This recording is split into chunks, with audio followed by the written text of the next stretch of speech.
Hello, and welcome to Hopkinton Works, a new HCAM TV series where we look at those who make our community work.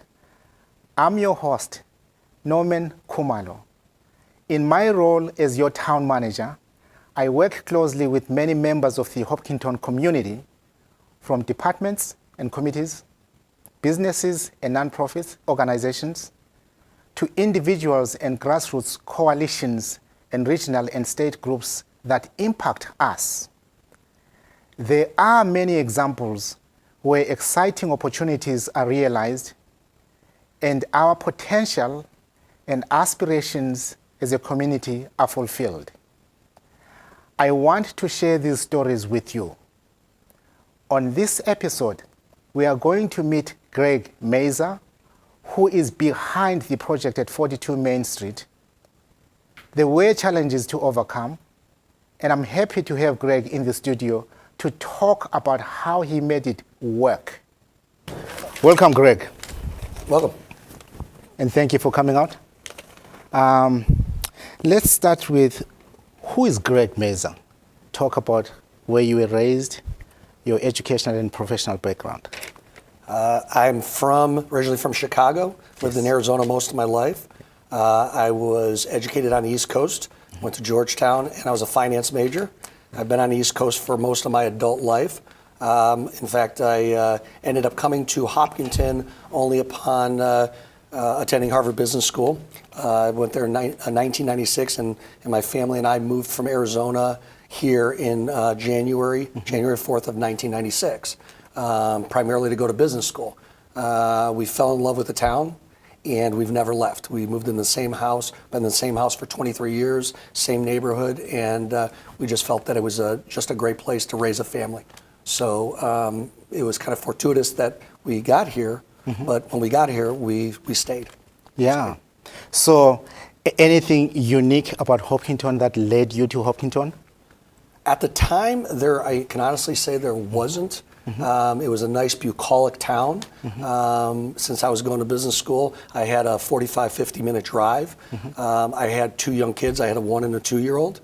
And so my wife was a teacher, and she looked at towns with the broker and said, where are the best schools? And so once again, it gravitates to schools. And even 23 years ago, Hopkinton had a pretty good school system. It's only gotten better, of course. And so we saw a bunch of houses and 50 homes in 3 days, and we chose this one after 20 minutes. Well, you're in Hopkinton now, then. How then did you decide to develop on Main Street? What led you to Main Street? It was not my decision, and I'm not a developer. Never developed in my life to this extent. My wife was basically, the kids were at an age where she was looking to do something new. She was a teacher by trade, but she did not necessarily want to go back into there. And so she and a partner, my wife's name is Kathy Mazer, and her partner is Lisa Strain. They were looking at places to open a women's boutique. And after many attempts and looking around town, there really wasn't anything. And the ones that we could get into, they're either not for rent or not for sale. And so it just kind of came about that we ended up speaking to Mr. Burns, who owned the property, and he'd owned that since we'd actually come to town. He bought that the year that we moved to town, and that's really how it started. She wanted to open her own store, and that was the first property that we can actually buy. Well, to Mrs. Mazer, thank you so much for that decision. We have a very short video of your development on Main Street. We would like to run that very quickly for you. Good morning. Welcome to Central Place, Hopkinton, Mass. My name is Greg Mazer with my wife, Kathy Mazer. We own Central Place, which includes 3 distinct buildings. Come along and I'll give you a tour.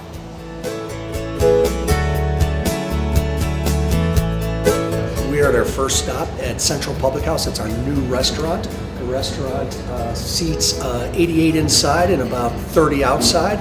It's been open for business for 2 months, and it's been a roaring success in town. Our next stop is at Chef's Kitchen. Chef Leah Blove, he does catering, he does large groups of up to 20, and he does cooking classes. He was our second tenant in the building, and he's doing quite well.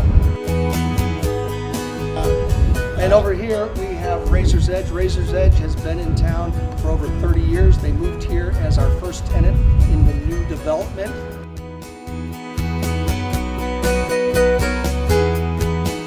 Swoon is a women's boutique that's been around since 2015. They were in fact the first tenant in Central Place, and they specialize in women's clothing.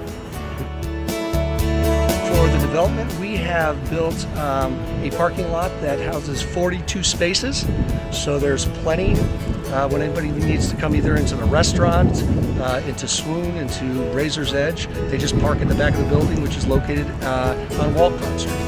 When we developed Central Place, the town allowed us to put in 20 on-street parking spaces that runs from Main Street down to A Street.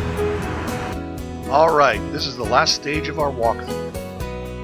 We have 3036 Main Street, which has Marathon Pizza and Hop Yo, an all-natural yogurt shop. In addition, there are 4 boutique apartments above, 3 2-bedrooms and 1 1-bedroom. Collectively, the 6 commercial tenants and 4 residential tenants make up Central. Describe for the public your investment on Main Street. As I previously stated, my wife wanted to find like 12 to 1,500 square feet of retail space. Mm-hmm. There wasn't any available in town. Today we have 17,000, but it started off with 42 Main Street, and attached to 42 Main Street is actually 5 Walcott Street. Mm-hmm. So at the time, that was the property.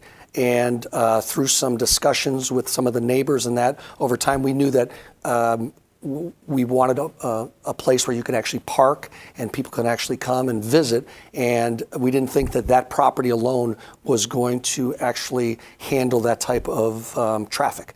And so we ended up purchasing 7 Walcott Street, which was a house. Mm-hmm. And that has become our primary parking. Right now we have 42 on-site parking places. So that in and of itself, I think, is around 35. And then after we got approved for our building, which was originally 2 stories, the neighbors next to us, the Nealans, they approached us and asked us if we would like to purchase their place. Yeah. So it wasn't as though we came and we said that we were going to purchase these 3 different tracts of property and buildings. They kind of came to us at different times. So between 2014, when we started and made the first acquisition, to when our new restaurant, Central Public House, opened this September. So it's been over 4 years. I can tell you the development and the investment you have described has had a significant positive impact on Main Street. Could you speak to the role that you believe your investment is playing in shaping Main Street? Sure. Number one, thank you. I think that a lot of folks have come up to us and said, thank you for helping redevelop the downtown. And I guess I've been in town for 23 years. I would say almost develop, because this is the most development that's actually occurred downtown with the new library and ours. And you just see different things happening. But I believe that, number one, I didn't start off to be a developer. I started off to basically get my wife a place that she would enjoy and prosper and grow a business, and it happened. I think what I've seen is through the yogurt shop and the pizza shop, the chef, the Razor's Edge, is that people are enjoying coming downtown. I'm always amazed that after school gets out on nice days, there is a line from the high school and the middle school all the way down to Hop Yo. And so I'm really happy, because I do think that the downtown has a lot to offer. And I think that it's on the right track, because let's face it, the Boston Marathon is 1 day a year. Yes. And we live here the other 364. So it's something that we really all need to be cognizant of, is that if we want an active downtown, you've got to get investment. And so I'm just happy that others are now starting to invest in the downtown. Beautiful. Throughout this journey, from the time you decided to invest on Main Street to the present day, I'm sure there are challenges that you have had to overcome. Could you speak to those challenges and what the outcomes were? Sure. In general, I would say because, and maybe it's because of the location of this development, which was very important to the town, I think that the folks that work at the town, from the building inspector on, they really tried to give us the benefit of the doubt. I think they also recognized that I'm not a developer, and so some of the process I was unfamiliar with. And I will admit that as a non-developer, the process that I uncovered at times was, I will say, laborious, time-consuming, and ultimately, costly in some respects. And I think that that's something that the town can do a better job on.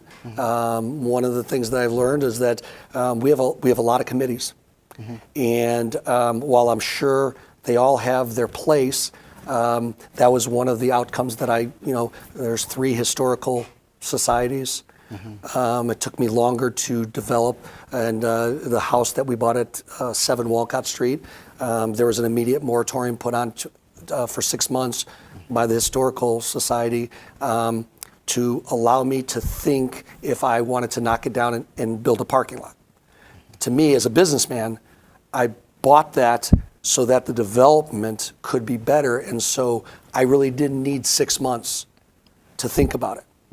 And I guess my experience has also played out in other situations where that has occurred. So I think that the town still has to do some tweaking. I think they all have done a great job. I think some of the areas, and like I said, we have planning boards, which have a very vital role. We have boards on signage. We have a lot of boards, and from my standpoint, as someone who just went through one development, it seemed to be to make the process easier so that people can actually move forward quicker, is that if they were all combined into one, that it would be a heck of a lot more transparent, and it would be best use of time for both the developer and the town.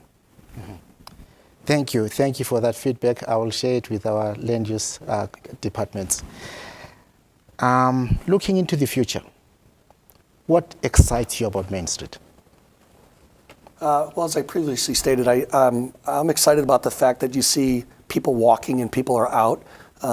They've been very excited about the library. I think that what I've heard is that they use it a lot as meeting places, which is great in a small town. We don't have a lot of those spaces. That in conjunction with, I think a lot of people are excited that we were able to attract a quality restaurant downtown, Central Public House. So here's a chef from Boston who is now trying to take a little bit of Boston to the suburbs. And I think people really appreciate it as you know, I've been here 23 years, that type of establishment's just not been in our town. We've had some, and then now we have development out towards 495, but it's actually very healthy to have this vibrant community downtown. I hear people wanting to live downtown more. It's great.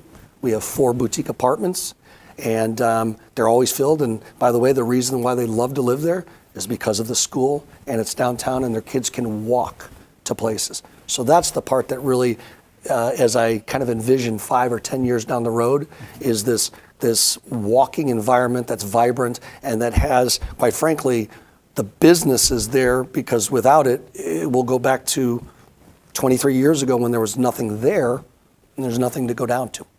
Yeah. On the flip side, any concerns looking into the future? I do have concerns. I do have concerns, and we've spoke about it a little bit, about the Central Corridor project. I think that it's, I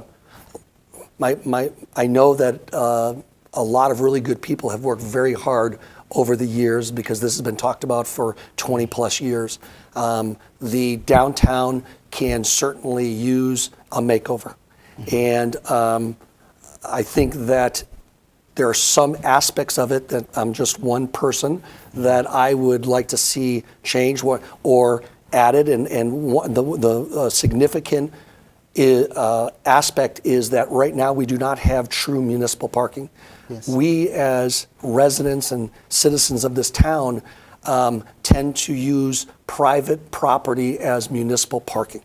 And I can name 3 of them: Hopkinton Drug, CVS, and Bill's Pizza. I'm very happy that they allow the patrons to go there, but the truth of the matter is we should be footing the bill. That should be part of our cost going forward. That's me saying that, because I think that when people come downtown and they have a place to park, they'll walk, they'll stay longer, they'll visit shops, they'll go to the library, they'll go over to the common. It has to be central though. So there's been some who have suggested, well, we could redo something at where Center School is, or we can redo it over. That's not the middle. The middle is literally from Cedar Street to the town commons. Anything outside of that zone, it will be great for the town, but it will not be leveraged or used as much, I believe. So yes, there's concerns about some of the dimensions of that central quarter project. I think that if we start off with a good parking plan and get it in place prior to construction, because my worst fear is that all of this hard work, not by myself and my wife, we've built a place, but the folks who have invested in their businesses, it's an ecosystem. And after hearing some bad stories from others, Collella's was one of them. It's a grocery store, and they lost a significant amount of business just during a small project to replace the sewer and the water lines. So my biggest fear is that town officials don't really recognize that this could put some out of business, and it's been so hard to get them downtown and to make them successful. So I really I want to impress upon everyone that should be a top priority before construction starts. Yeah, in fact, that point is well taken. I have had many conversations with you where you have raised this topic. And what I think has changed in the recent months is that perhaps now we have willing sellers relative to properties on Main Street in the area that you have defined, between the Main Street intersection and the common. We have sellers who are willing to make their property available for purchase. And so stay tuned. We will keep you in the loop. I hear your point relative to during construction. We absolutely have to be sensitive to the parking needs of the businesses, because the businesses do depend on the availability of parking. So going back to your personal experiences, what's the best advice you've ever received? Don't take anything personal. Yeah. And if you have a vision, you better have a checkbook, because it's really difficult to get anything done without it. And I guess I would say that, and I think that you're actually expressing that, which is something I've said for a while, which is the town has a vision.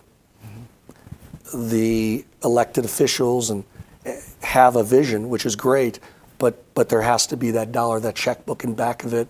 And to date, I think that we've spent a lot of money in this town on really good things like education, and it's phenomenal. It's what makes our town click. It's wonderful, and I think that if that same energy was put into this, as far as the parking and the things that are necessary for businesses to thrive, I think that we would be a world-class town, and people would love to come here at all times of the year, and that's my hope. Thank you. Do you have any additional advice for our town government, your fellow neighbors, and us who work at Town Hall?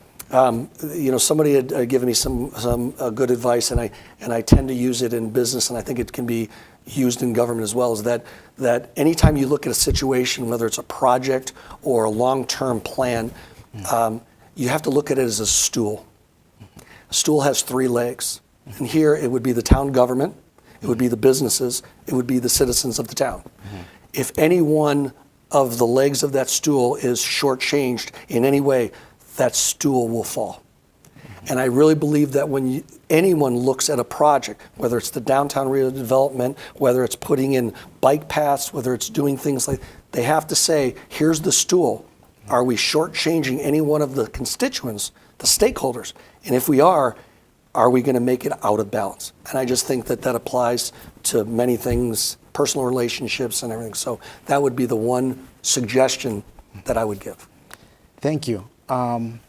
What's next for Greg Meza? I'm going to wait. My daughter is a junior at Hopkinton High, so hopefully I'm going to enjoy the next 2 years with her as she journeys off to college in 2 years. Well, thank you so much for coming to the show. I appreciate it. Thanks for having me. And good luck. Bye. Yeah. And I thank you for tuning in to Hopkinton Works. I invite you to look for future episodes where we will bring you more stories of those who make our community succeed. And consider contacting me with your thoughts and comments or suggestions on those we should consider for our show. You will find more information and contact information on our show page at hchem.tv.